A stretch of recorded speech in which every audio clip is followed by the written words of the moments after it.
Girsan MC28SA. That's got the threaded barrel, the cut slide for an optic, and includes one of these ADE optics from a company right here in Oregon. Starting things off with full mag +1, we've got 124 grain NATO loads from Gecko. It's giving us 16 rounds of capacity.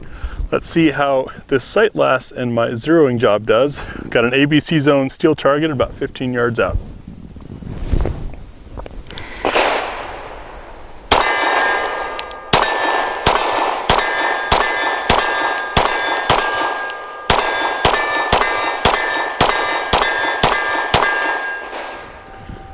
No hiccups on the gun, and the sight's still running.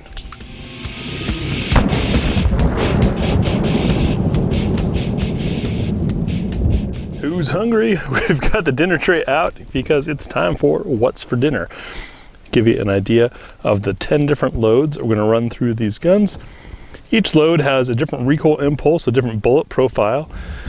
The different casing materials, such as aluminum and steel or nickel plated, all have different friction coefficients in being chambered and extracted. So that's what causes some of these rounds to work well in some guns, not in others. We'll see how this runs by running 3 rounds. We're looking to see, does it pick up from slide lock? Does it create enough energy to cycle? We verify that with a 3rd shot. And does it create enough energy to lock the slide back afterwards? Let's get started. Starting off the what's for dinner with our lightest load, the 90 grain Super Clean from Winchester. Really curious to see how this is going to function with the extra weight of that optic on there. Now there are slide cuts to help compensate for that remove some weight out of the slide. Let's see how we do. Target number 1.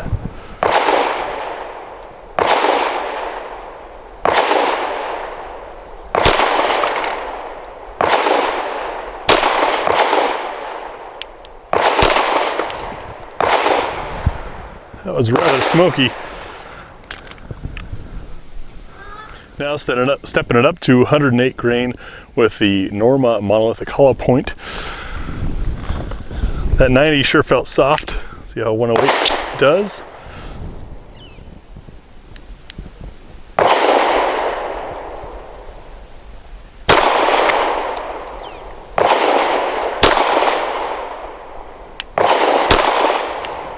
That felt a bit better. Now we're up to 110 grain with the Koenig jacketed hollow point. Interesting looking round, interesting brand. I hadn't heard of these guys before. If any of you have any experience with it, please let us know in the comments. Target number 3.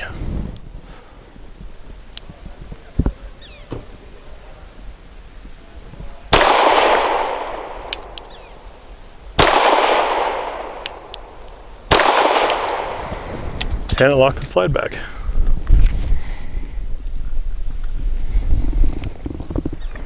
Now we're up to 115 grain with the Hornady American Gunner jacketed hollow point.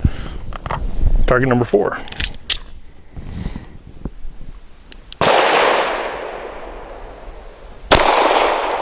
I saw sparks on that one.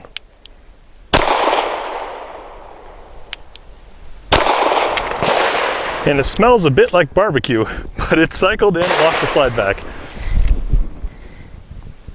Now another 115 grain. This is the SIG V-Crown 365. This was optimized to hit its peak performance velocity out of a 3.1 inch barrel. This of course is much longer. See how it runs on target number 5.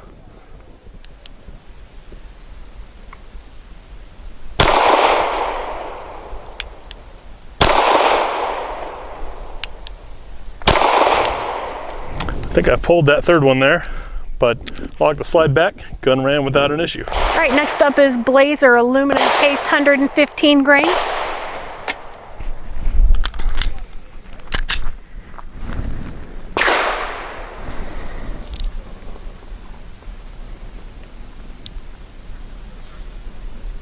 Oh, I flinched.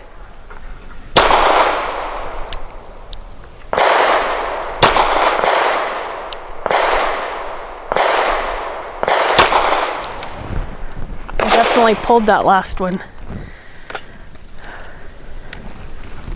And next up is Barnall steel case. These are 115 grain also.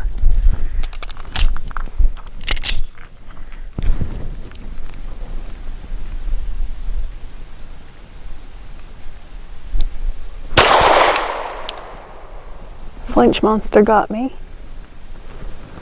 Got me hard.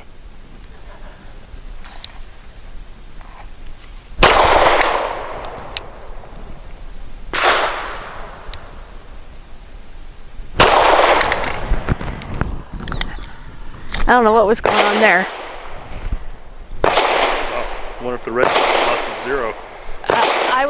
Went ahead and tested to see whether or not what was going on there was the sight or if the gun didn't like the ammo. It would appear that the gun didn't like the ammo. And so next we're going to go ahead and continue on with the Norma Hexagon. This is 124 grain also. Let's see if it does a little bit better.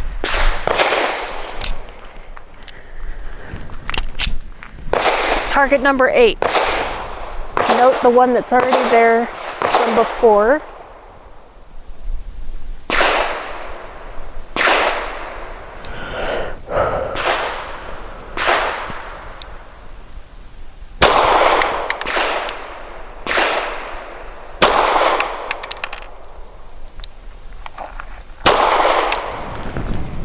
Didn't seem to mind that kind at all.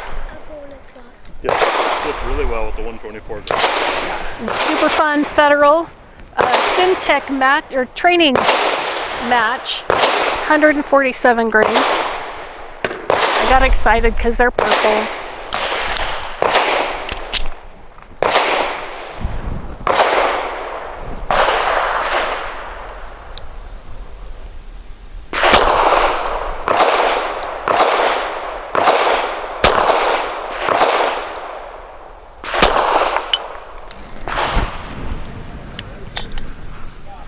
Those ejected better. Yeah, they were a little snappy. I don't know where the other shot went. You got 2 in one hole and then one that was a little off. All right, and last is the Stealth 165 grain. These are the subsonic rounds.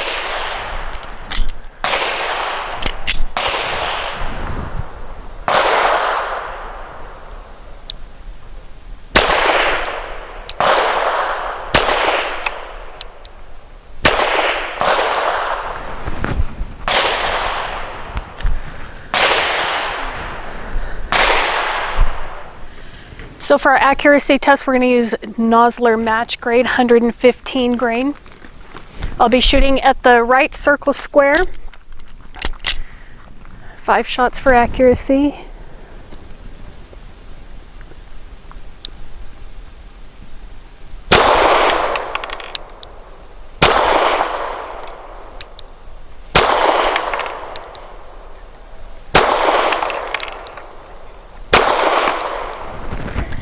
Not bad. And for my 5 shots from 7 yards, also the Nosler match 115 grain jack and hollow point.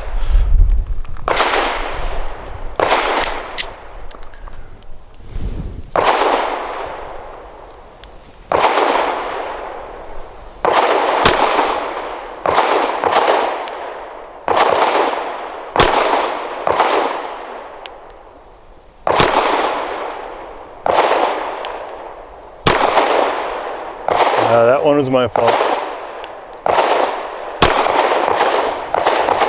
All right, so my impressions of the Girsan, I really like this gun. I shot it a little bit before that we started doing the accuracy and what's for dinner test, and was able to hit my target each time. I also enjoy my accuracy here. I had an issue with one of the gun had an issue with one of the loads that it was shooting. Otherwise, it did really well. It was interesting watching the difference when Graham would shoot the what's for dinner and when I was, the rate that the round was being ejected. So it does make a difference in this gun what kind of ammunition you're going to use. This gun fits really well in my hand. I am able to get a good grip on it and hold my accuracy. It sets back down on target really easily. The red dot makes that easier also. But yeah, I don't have huge hands, but it does fit really well. It doesn't have a lot of recoil. The trigger's really nice on it, and I would be glad to own one. So the MC28SA with the 80E optic on there. Hopefully you guys can still hear me over the gunfire in the background there. This is a public range, happens. But I'm impressed with this ADE optic. It held up. Riding on a pistol slide is probably one of the worst things for an electronic, and held up well. It kept it zero through all of our shots. Very easy to use and adjust with the included tools. The pistol itself, we had some rather soft ejection. I'm thinking that soft ejection could be because of the extra weight on top there and maybe the recoil assembly, but that soft ejection also is because, well, partially from a slower movement of the slide, but that also means you have softer recoil. The gun is very enjoyable to shoot, feels really good in the hand. It's a little slick, but that's easier to adjust than removing something being too aggressive. I gotta say, EAA has done a great job. This is one heck of a value.